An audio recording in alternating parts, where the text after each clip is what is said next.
Leftovers again, huh? The gruff question, always the same, always laced with something that felt too close to pity. Vanessa hated Tuesdays, but she needed to eat. Theo, the diner owner, never knew how much those scraps meant. He saw a woman in a chair, asking for handouts.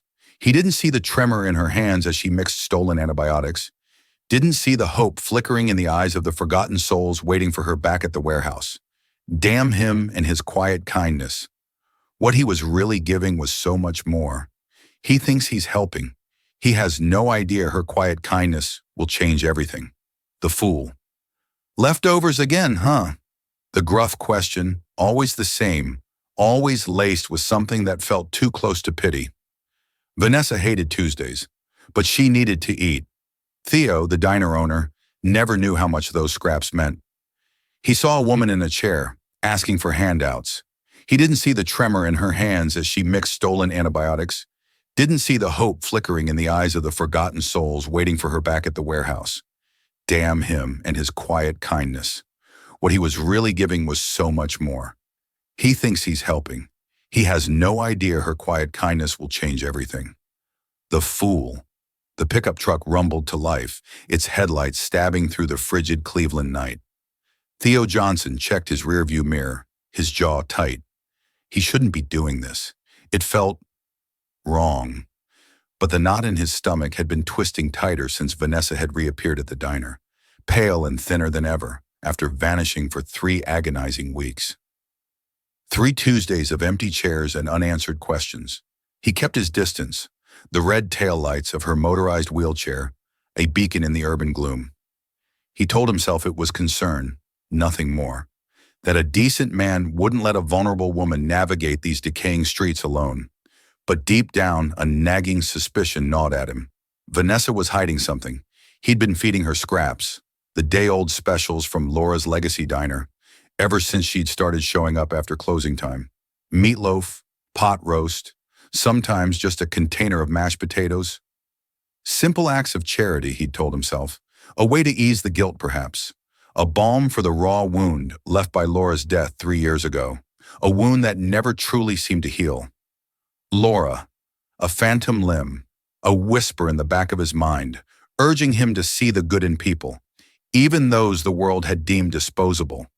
Laura, who had dreamed of creating a haven within the diner's walls, a place where everyone belonged. And maybe, just maybe, helping Vanessa keep breathing felt like a small continuation of that shattered dream. He remembered their first conversation, the hesitant gratitude in her eyes as she accepted the overflowing container. Glimpses into her past had followed, shards of a life irrevocably broken on a rain-slick stretch of I-90. The drunk driver, the shattered spine, the promising career as a Metro hospital nurse, snatched away in an instant. The vanished fiancé, the medical bills that had devoured her savings, all gone, leaving her adrift in a sea of loneliness and despair. Theo clenched the steering wheel, picturing her navigating the broken sidewalks, her wheelchair a lonely silhouette against the backdrop of boarded-up storefronts and graffiti-scarred walls. This neighborhood was a graveyard of broken promises, a place where hope went to die. He knew it all too well. Laura had been on Route 90 when it happened, the same stretch of highway that paralyzed Vanessa. A senseless accident, a distracted driver, a lifetime stolen in the blink of an eye. He saw his own reflection in Vanessa's struggles, a shared grief that bound them together in silent understanding. He thought of his son, Trevor, now 10, who'd lost his mother that day. He was grateful for his sister who cared for Trevor when Theo had to work. The diner was Laura's vision, a place where Trevor could take over the family business one day. Theo had to make sure his dream came true. He watched as Vanessa turned down an alley, a ribbon of darkness slicing through the grimy streets. Theo's heart lurched. This wasn't good. He pulled over, killed the engine, and slipped out of the truck, the chill November air biting at his face. His boots crunched on the broken pavement as he followed, keeping to the shadows. The alley stank of stale garbage and decay. He moved toward the light at the end of the tunnel. The alley opened onto a deserted lot, dominated by a hulking warehouse, its windows like vacant eyes staring out into the night. Weeds sprouted from cracks in the foundation. the air thick with the scent of damp concrete and forgotten dreams. It looked abandoned, a place where the city came to dump its forgotten souls. Vanessa rolled up to a side door, its metal surface scarred with rust and neglect. She rapped twice, a sharp, insistent knocks that echoed in the stillness. A meeting, a rendezvous in this desolate place? Theo's mind raced, painting a grim picture of exploitation and desperation. Was she involved in something dangerous? Was someone preying on her vulnerability? The door creaked open a sliver of light spilling into the darkness. Vanessa spoke, her words too low to hear, and then she was gone, the door clanging shut behind her with a heavy, metallic thud. Theo hesitated, torn between respecting her privacy and the rising tide of dread in his gut. 5 minutes bled into 10, the silence broken only by the distant wail of a siren. He couldn't just leave, not knowing if she was safe. He approached the door, his hand trembling slightly as he reached for the handle. It turned, unlocked. He pushed it open slowly, the hinges groaning in protest, the sound amplified in the stillness. Inside, darkness pressed in on him, thick and suffocating. Then his eyes began to adjust, and he saw them. Faint pools of light cast by battery-powered lanterns, scattered like fallen stars across the vast space. And then he saw something that stopped him cold. Something that shattered his preconceived notions of Vanessa, of the world, of everything he thought he knew. The warehouse hadn't been abandoned at all. It had been transformed. Rows of makeshift beds lined the walls, old mattresses covered with clean sheets and pillows. Medical supplies were meticulously organized on shelves fashioned from cinder blocks and plywood. Bandages, medications, syringes, all neatly arranged. And everywhere, scattered throughout the space, were people, homeless people, men and women, young and old, their faces etched with hardship, but their eyes holding a flicker of something that Theo hadn't expected to see. Hope. And in the center of it all, bathed in the soft glow of a lantern, was Vanessa. No longer the timid woman who asked for leftovers. Her wheelchair hadn't changed, but something had changed. A stethoscope hung around her neck. A blood pressure cuff rested on her lap. She knelt beside an elderly man, her brow furrowed in concentration as she listened to his chest. "Take deep breaths for me, Mr. Harrison," she said, her voice calm and reassuring. "That's good. Hold it. Now breathe out slowly." She moved the stethoscope, her touch gentle and practiced. "Your lungs sound much better. Keep taking the antibiotics, okay? Even when you feel better." The elderly man nodded, his face etched with gratitude. "Thank you, Miss Vanessa. I don't know what I'd do without you." Theo stood motionless near the door, his mind reeling, struggling to reconcile the image before him with the woman he thought he knew. This wasn't possible. This couldn't be real. Vanessa, the woman who asked for his leftovers, was running a clinic for the homeless. A man, weathered and wary, noticed him and stepped forward. "Who are you?" he demanded, his voice low and guarded. "How did you find this place?" Before Theo could answer, Vanessa looked up, her eyes widening in shock. The blood drained from her face, leaving her pale and shaken. "Theo, I can explain. Support. You've got proven need, proven results, and a compelling story. I can help you apply for funding, not just for supplies, actual salaries. You should be paid for this work, Vanessa. I don't do this for money, I know, but you can't keep giving everything away and expect to survive. Sustainability matters. If you burn out or get sick or can't afford to continue, all these people lose their only healthcare access. Taking care of yourself is part of taking care of them." The third call went to Dr. Raymond, a regular at the diner who specialized in community medicine.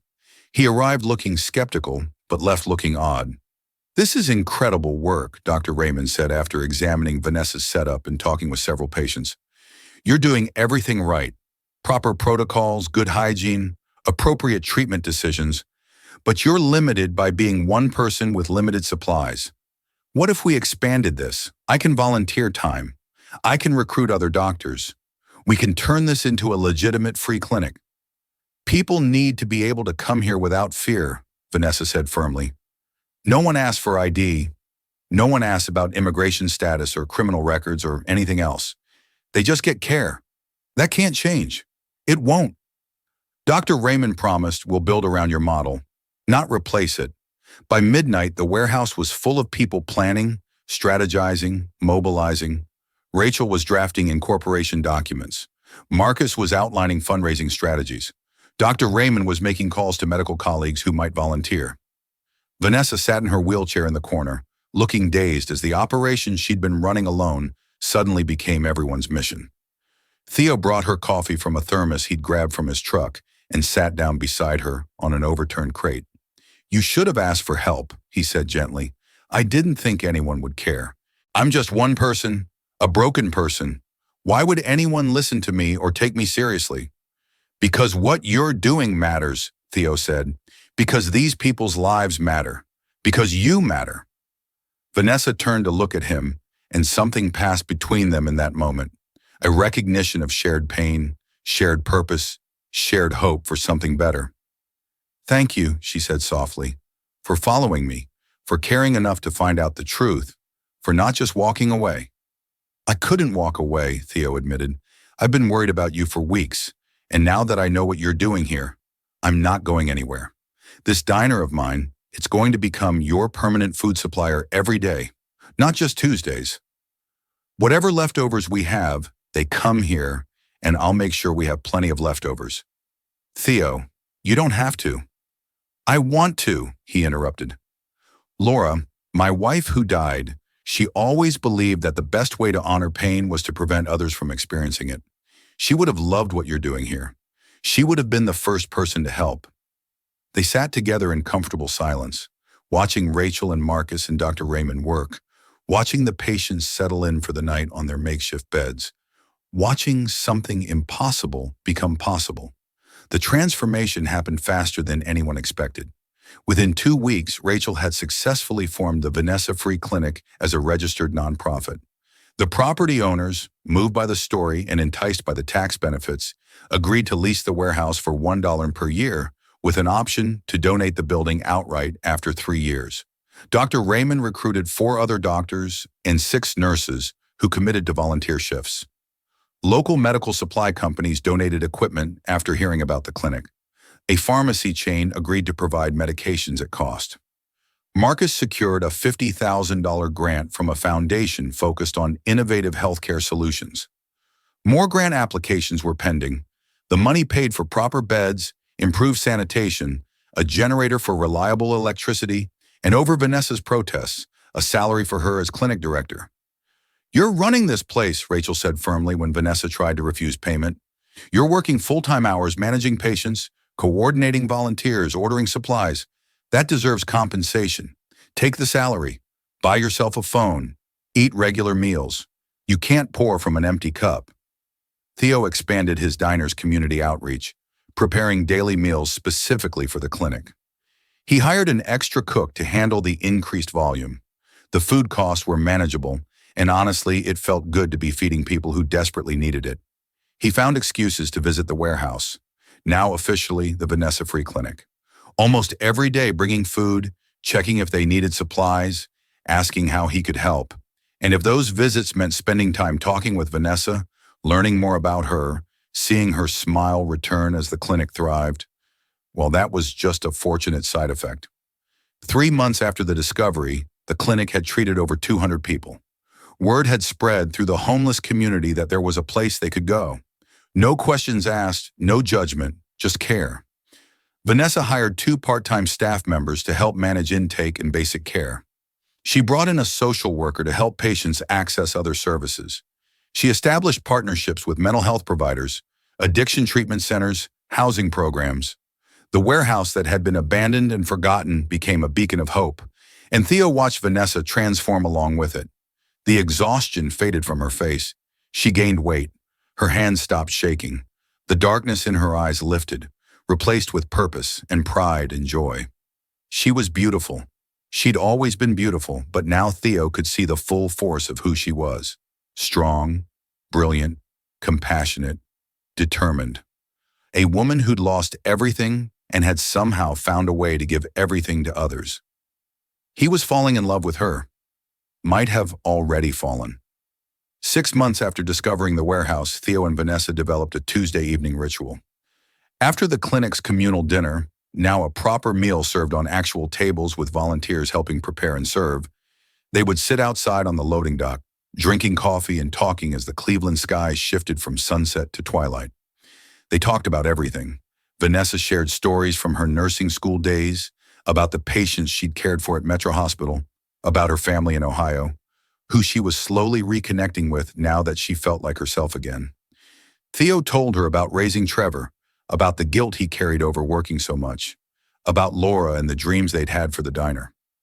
"You know what's funny?" Vanessa said one evening as they watched the sky turn shades of pink and gold. "When I lost my legs, I thought I'd lost everything that mattered. My entire identity was wrapped up in being a nurse, being independent, being whole." "You are whole," Theo said immediately. "I know that now, but it took me a long time to learn it. I spent a year feeling sorry for myself, angry at the world, convinced my life was over." She turned to face him, and the evening light caught in her blonde curly hair, making it glow. "But then I realized something. I was still a nurse. I was still me. The wheelchair didn't change that. Only my perspective changed. I had to find a different way to practice, a different way to help. But the core of who I am, that never changed." "What made you realize that?" asked Theo. "A veteran with an infected leg wound and nobody willing to help him. The moment I started treating Thomas, I felt like myself again for the first time since the accident. Like I had a purpose, like I mattered." She paused, gathering courage. "And then I met this stubborn diner owner who wouldn't let me just survive on scraps, who gave me food with such kindness, who talked to me like I was a person instead of a tragedy, who made me feel seen." Theo's heart was beating faster. "Vanessa, let me finish," she said, her voice trembling slightly. "You gave me back more than leftovers, Theo. You gave me back my dignity. You reminded me that I was worth seeing, worth caring about. And then you followed me, which should have been creepy, but was actually the bravest thing anyone's ever done for me. And you saw what I was doing. And instead of judging me or thinking I was crazy, you helped me make it bigger and better." Tears were sliding down her cheeks now. "You gave me back myself, and somewhere along the way, I fell in love with you." The words hung in the air between them, precious and fragile. Theo reached out and took her hand, his thumb brushing across her knuckles. "You did all of that yourself, Vanessa. I just paid attention. But I'm so glad I did because somewhere along the way, I fell in love with you too." "You what?" Vanessa's voice was barely a whisper. "I love you," Theo said, the words coming easier now. "I love your strength, your compassion, your stubbornness, the way you see people others ignore, the way you turned your pain into purpose instead of letting it destroy you." He moved closer, still holding her hand. "I love the way you treat every patient with dignity, the way you laugh when one of the kids at the clinic tells a joke, the way you get this fierce look on your face when someone suggests that homeless people don't deserve quality health care. I love every part of you, Vanessa." "Even the parts that don't work?" she asked, vulnerability raw in her voice. "Especially those parts," Theo said firmly, "because they taught you empathy, because they put you on a path that led to helping hundreds of people, because they brought you to my diner asking for leftovers, and that's how I found you." He cupped her face gently in his hands. "You're not broken, Vanessa. You're perfect. And if you'll have me, if you'll have us, because Trevor absolutely adores you, I'd like to spend the rest of my life proving that to you." Fresh tears spilled down Vanessa's cheeks, but she was smiling now, radiant and joyful. "I love you too, Theo Johnson. I think I have for months. Maybe since that first Tuesday when you brought meatloaf and didn't make me feel ashamed for asking." When Theo kissed her, it was gentle and sure and full of promise. The Cleveland evening wrapped around them like a blessing. Two people who had been broken finding wholeness in each other. Two hearts that had been shattered, learning to beat in sync. When they finally pulled apart, both were smiling through tears. "So," Vanessa said, her voice shaky with emotion and laughter, "what happens now?" "Now," Theo said, "we figure out this life together. You, me, and Trevor. We keep running the clinic. We keep feeding people at the diner. We keep building something beautiful from all these broken pieces." I like that plan, Vanessa whispered. They sat together as the sky darkened and stars began to appear, hands intertwined, hearts full, grateful for Tuesday evenings and leftover meatloaf, and the mysterious ways that love finds us when we're brave enough to follow where compassion leads. 1 year later, Vanessa moved into the apartment above Johnson's Corner Diner with Theo and Trevor. The space was cramped but perfect, full of laughter and home-cooked meals, and the kind of chaos that only a family can create. Trevor adored Vanessa. She helped him with homework at the kitchen table, told him stories about her nursing adventures, taught him about compassion and resilience, in ways that made him understand why his dad loved her so much. The Vanessa Free Clinic continued to thrive, expanding its services to include dental care, mental health counseling, and job placement assistance. It served over 500 people in its first full year of operation. Vanessa was featured in local news stories, recognized by the mayor, invited to speak at healthcare conferences about innovative community-based care. But her favorite part was still the Tuesday evening communal dinners, when everyone gathered around tables loaded with food from Theo's diner and shared stories and laughter in the simple dignity of a good meal with people who cared. Theo continued running the diner, but it had become more than just a business. It was a community hub, a place where everyone belonged. The factory workers who came for dawn coffee, the elderly regulars who lingered over pie, the clinic volunteers who grabbed sandwiches between shifts, the formerly homeless patients who stopped by to update Vanessa on their progress. The diner's back wall now featured photos of clinic patients who had agreed to share their success stories. Thomas, the veteran, who'd regained his health and found housing. The young mother whose daughter's rash had healed and who now volunteered at the clinic herself. Mr. Harrison, whose lungs had cleared and who led a weekly support group. Every photo was a reminder that paying attention matters, that following your instincts when you sense someone needs help can change everything, that love often begins with simple kindness. On Tuesday evenings after the dinner rush ended and the clinic quieted down, Theo and Vanessa still had their ritual. Coffee on the loading dock, watching the sky shift colors, talking about their day. Sometimes Trevor joined them, sitting between them, asking questions about the stars, or the patients, or when he'd get a baby brother or sister. Soon, Vanessa would say, exchanging a private smile with Theo. Maybe soon. Those evenings were precious moments of peace and contentment in lives that had once been defined by loss and struggle. "Do you ever think about how we found each other?" Vanessa asked one Tuesday evening, as the sunset painted Cleveland in shades of orange and purple. "All the time," Theo admitted. "I followed you because I was worried. I never imagined I'd discover someone running a secret medical clinic in an abandoned warehouse. And I never imagined that asking for leftovers would lead to falling in love with the man giving them to me," Vanessa said. She leaned her head against his shoulder. "We're quite a pair, aren't we? Both broken by the same highway, both trying to honor the lives we lost by helping others."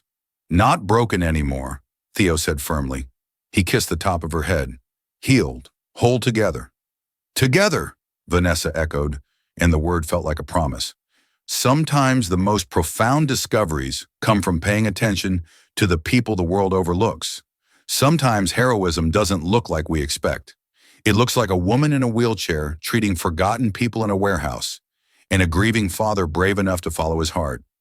Theo and Vanessa's story reminds us that endings can become beginnings, that loss can lead to love, that the strongest hearts are often the ones that have been shattered and reformed, that sometimes following someone who asks for leftovers leads it to discover the future you didn't know you were searching for. The diner's neon sign flickered on as evening settled over Cleveland. Inside, a family gathered around a table. Outside, a clinic full of patients rested safely, knowing they mattered. And on the loading dock, two people who'd found each other through compassion and courage watched the stars emerge. They were grateful for second chances, grateful for Tuesday evenings, grateful for the mysterious and beautiful ways that love finds us when we're brave enough to follow where it leads.